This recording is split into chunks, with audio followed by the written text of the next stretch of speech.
June 17, 1986. It was supposed to be the greatest night of one young man's life, the NBA draft, the moment every basketball player dreams about from the time they first pick up a ball. The Boston Celtics had just selected their future. The crowd erupted. Len Bias walked across that stage with a smile that could light up an entire city. He was 22 years old. He was magnetic. He was powerful. He was everything the NBA had been waiting for. Scouts called him the next Michael Jordan. Some said he was even better. He had a guaranteed contract, a guaranteed future, a guaranteed legacy. 48 hours later, he was gone. Not traded, not injured, gone. And the world of basketball would never. To understand the tragedy of Len Bias, you first have to understand who he was. Leonard Kevin Bias was born on November 18, 1963, in Landover, Maryland. He grew up in a working-class family, the son of James and Lonis Bias. His parents were deeply religious, deeply proud, and deeply committed to raising their children right. From the moment young Leonard picked up a basketball, something was immediately clear. This was not just a talented kid. This was something different entirely. At 6 feet 8 inches tall with a wingspan that seemed to stretch across the entire court, Bias had a physical profile that coaches dream about, but almost never find. But it wasn't just his body, it was his mind, his instincts, his hunger. While other kids his age were still figuring out the basics, Bias was already playing chess on a checkers court. Every move calculated, every step deliberate. He didn't just want to play basketball, he wanted to dominate it. And from a very early age, that is exactly what he began to do. When Bias arrived at the University of Maryland in 1982, he transformed the program overnight. Year after year, he put up numbers that left everyone speechless. In his senior season, he averaged 23 points per game and was named ACC Player of the Year twice. Opposing coaches designed entire defensive schemes just to stop him. It rarely worked. Then came the moment that defined everything. Michael Jordan, already an NBA superstar, watched Bias play and said something that silenced every room. He called Bias the toughest, most skilled opponent he had ever faced. Not in the NBA, not in college, ever in his entire life.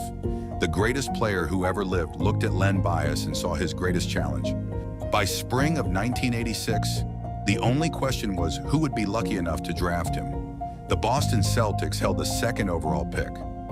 Red Auerbach had watched Bias for 2 years. He knew exactly what he was getting. The Celtics already had Bird, McHale, and Parrish, a dynasty at its absolute peak. Adding Bias meant they wouldn't just stay at the top, they would own the next decade. On draft night, when David Stern called his name, the arena erupted. Bias embraced his family. His mother wept with joy. His father stood tall with pride no words could describe. That night, the Bias family celebrated what felt like the beginning of something historic. None of them knew it would be their last celebration together. After the draft, Bias flew back to Maryland to celebrate with friends who had been with him from the beginning. That night at Washington Hall dormitory on campus, a small group gathered. In the early hours of June 19th, Len Bias used cocaine. At 6:32 in the morning, he collapsed. Emergency services were called. Paramedics worked desperately to save his life, but the damage to his heart was catastrophic. At 8:55 a.m. on June 19, 1986, Leonard Kevin Bias was pronounced dead. He was 22 years old. He had been an NBA player for less than 48 hours. He never played a single professional game, not one. The news spread across America instantly. People refused to believe it. Len Bias, the most physically gifted player in college basketball, dead? Sports journalists wept on live television. Radio hosts fell silent mid-broadcast.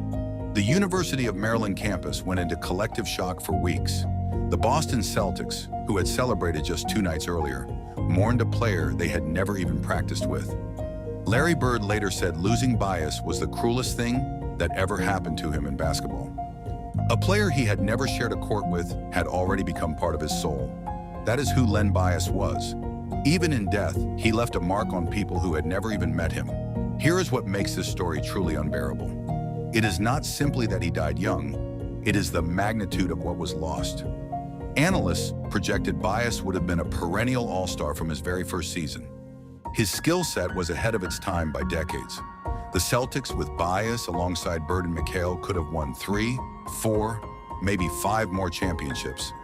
Instead, the dynasty collapsed within years, and Michael Jordan, without his greatest rival pushing him higher, won 6 titles in what many call an unchallenged era. We will never know how different basketball history would look, but everyone who ever saw Len Bias play will tell you the same thing. It would have looked very different. The death of Len Bias sent shockwaves through American society that went far beyond basketball. Politicians in Washington were watching, the public was terrified, and Congress, moving with a speed it rarely demonstrates on anything, passed the Anti-Drug Abuse Act of 1986 just months after Bias died. The law was sweeping, aggressive, and in many ways deeply flawed. It introduced harsh mandatory minimum sentences for drug offenses that would go on to devastate poor communities across America for decades. It created sentencing disparities that disproportionately affected Black Americans. It contributed to a period of mass incarceration whose consequences are still being reckoned with today.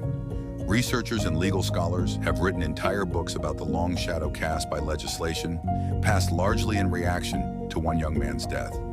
Len Bias never played a single NBA game. He never scored a single professional point. And yet his impact on the United States of America, on its laws, its prisons, its communities, and its ongoing national conversation about justice has outlasted almost every player who ever stepped on an NBA court. Today at the University of Maryland, the number 34 is retired forever. No one will ever wear it again. His mother, Lonice, turned her grief into a mission, traveling across America speaking to young people about the dangers of drugs. She gave her pain a purpose. The Celtics still consider this one of the greatest what-ifs in franchise history, and every year a new generation discovers his story and asks the same question every generation before them asked. What if he had walked out of that dormitory that morning? What if the world had gotten to see what Len Bias truly could become? Len Bias had 22 years on this earth. In those 22 years, he became a legend without playing a single professional game. He was the player Michael Jordan called his greatest challenge. He was the player who was supposed to carry the Boston Celtics into a new era. He was the player whose death changed the laws of the most powerful country on earth. He deserved his chance. He deserved to find out just how far that extraordinary talent could take him. He never got that chance. Sometimes the brightest stars burn out before the world gets to see them shine. This was the story of Len Bias. If this moved you, subscribe. More stories like this one are coming.